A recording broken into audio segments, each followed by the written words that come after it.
Okay, so here we have set 6276, Eldorado Fortress, from the Imperial Soldiers Pirates theme, 1989. What an iconic, beautiful looking set. My goodness. The architecture, all the arches, arched window wall pieces, castle wall pieces, decorative pieces over here with the red bricks on it. All the minifigures you could ever wish for. Yeah, man, just what a fun a fun build, a blast to build. And just what a presentation of architecture from the 18th century. It just captures the feel. So yeah, here is the real deal, Eldorado Fortress. My base plate is in very, very, very good shape. A couple little smudges and that's it. What a clean base plate, my goodness. And usually they're bent somewhere and chunks taken out of them from us, Gen Xers and millennials, older millennials, playing with them before video games. I mean, we had Nintendos and stuff, but yeah, so this was what we did at home, especially when it was like raining outside. We built Legos and we set up battles with them between pirate ships and Imperial soldiers and castle factions and spaceships, all that stuff. So this just puts you right into that era of what seems to me French sort of allusion a little bit to the French blue coats of the 18th century. Naval warfare, actually before then. Definitely these are 18th century caps and styles of garb on the soldiers, but the bicorn and the tricorn hats perhaps are a little bit of 17th century as well. But yes, there we go. The only thing about mine particularly here is some of the white is pretty smudgy and faded. Some of it. It kind of adds depth to it. And you really can't tell on the camera at all. But yeah, when you have Lego that is, boy, 20, what is that?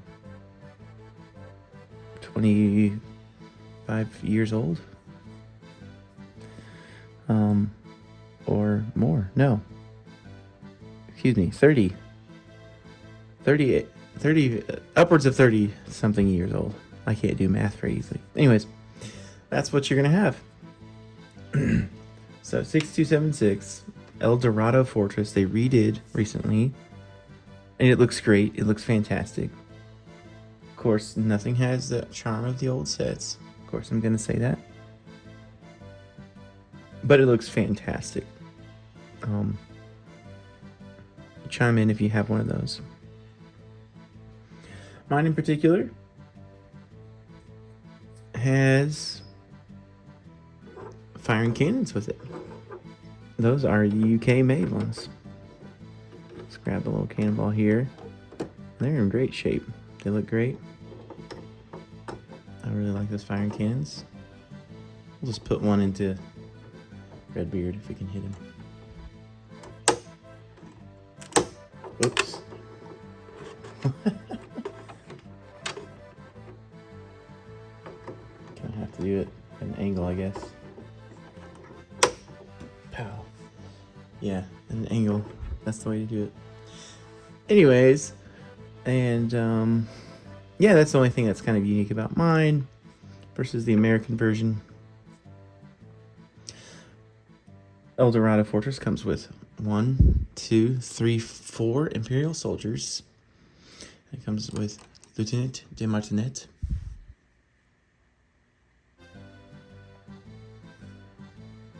Who's sporting the tricorn hat. So perhaps he's just an officer, as we could call him, versus the bicorn hat of Lieutenant de Martinet.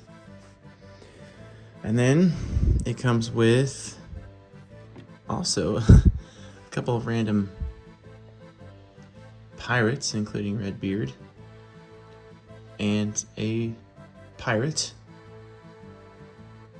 seaman here.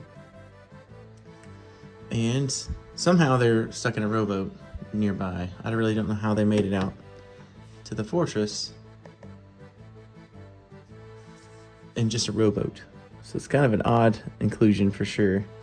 I would have thought that maybe they would have just put a pirate in the jail cell, which is quite substantial. You could fit probably like 10 minifigures in that jail cell. It's a nice design. You could instead, as an alternate way of playing with the set, you could make that living quarters. Just kind of change the door or something. It's a nice little room, well protected compared to the rest of the set, which we'll get to in a minute. And then last but not least, the greatest, most valuable minifigure of the set is, oh, dropped him, is Governor Broadside himself.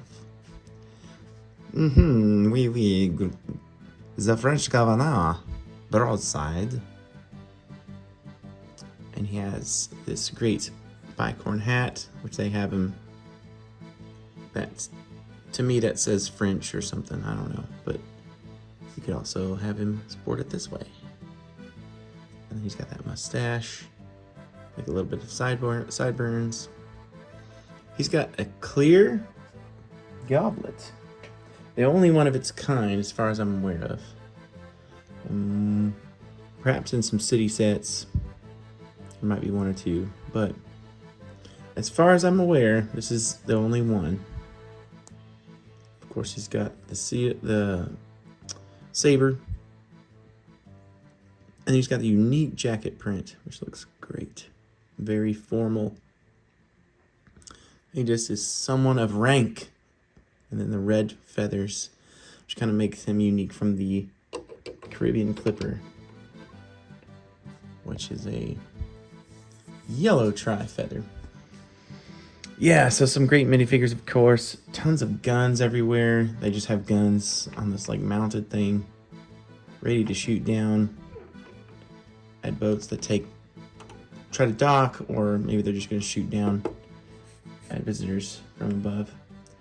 Kind of odd. There's also a gun here on the side wall mounted, as you can see. And yeah, we'll just swing it on around. Of course, you also get another rowboat with an Imperial Soldier in it. It also has a big musket. Yeah, doors are opened that way, and you can walk in. It's pretty nice and roomy to be able to play. Of course, you get a nice palm tree back here, a bunch of lanterns. Not a whole lot of protection, but I suppose you could hang out there, and you can mount another gun here and just fire off the back deck here, or you could hide and kind of reach out and fire, but plenty of ample room to reach in and place your minifigure. Oops, you could add maybe a table or something in there, just something small. It's the governor's headquarters, but not much in there. Now there's this odd sort of place right here. I'm not sure what that's about and what that's for. As you can see, well, it's hard to see. It's right here.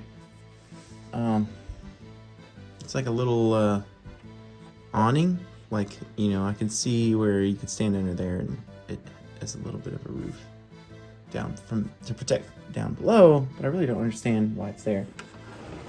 Moving on around, of course you can see here's the mounted gun. I suppose that helps them fire at ships long range. They can just keep it steadier mounted on a wall like that. That kind of makes sense. But a nice build to this little prison area. Love that little build there. You have this crane, and it's kind of simple. It just kind of rotates back and forth. And you buy human power, pull it up, and then move it, and then you can open up the gate and then let it down to the treasure hold. It could be a dungeon as well if you wanted to treat it that way. Yeah, it comes with some treasure, and then yeah, like it has this like dungeon hold there. Well, that's the secret. Yeah, you kind of pull opposite to load it and unload it. Yeah, that's the secret right there. But I knew that. No. But yeah, otherwise it dangles around in the way a lot when you're at play there. Yeah, you have like kind of a guard tower. You could access up here, and you could. It's a nice design. I don't know if a minifigure. I guess they could squeeze through sideways, possibly. Yeah, they could if you took the weapons out. It's sort of a narrow passage. But the dock looks pretty good. It's kind of narrow too and precarious, but it's a good look. It's a good build with these little posts down in there. Looks great. As you can see, I put cannonballs up here. But yeah, not a whole lot of places to hide out and hang out. Just a few areas in the dock.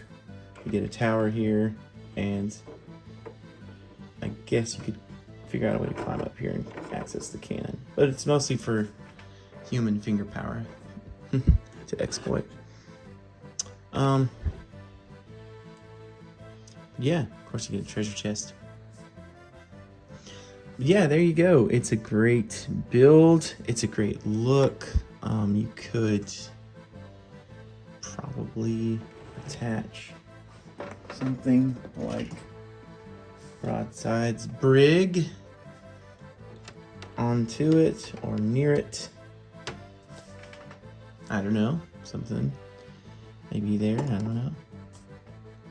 Yeah, it's kind of cool. Or maybe it's just something nearby, but there's Broadside's brig, but we've got a brig right here. I don't know, it just kind of reminds me of, this is a tiny wall piece that reminds me of this build design. Yeah. It looks great. All in all, it's just, you know, it's really for the play features. It's a base where the Imperial Soldiers can keep their treasure. You know, they can have a treasure hold and a place to dock, maybe a place to rest, to meet with the governor, discuss plans about voyages, and as they hunt for pirates, look out for them.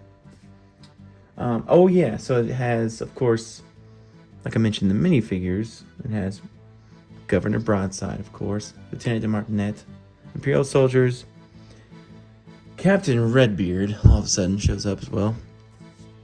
And then I have a note here about a mysterious character called Flashfork. This is from Brick Economy, by the way. I don't understand who that is. This is the first I've ever heard of that. I'm assuming that Flashfork is this pirate guy there. I don't know. You guys tell me. Have you ever heard of that name before? And have you named anyone in your sets that name? Or maybe it's in like a comic book?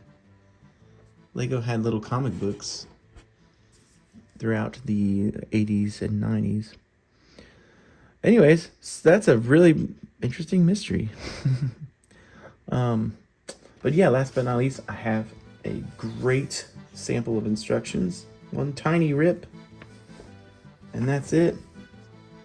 Tiny scuff there, and then a tiny little rip here, and a crease.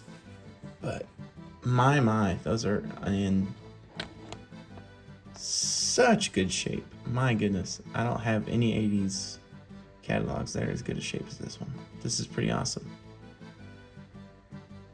Man, I like this alternate build here. You have the governor hanging out in a little room here. He's got like a little chamber or maybe a place where he's getting a meal. That's a pretty cool looking alternate build. I love that one. But yeah, there you go. There's the instructions for the original 6276 Eldorado Fortress. So there it is. There you have it, folks. That's a beautiful specimen.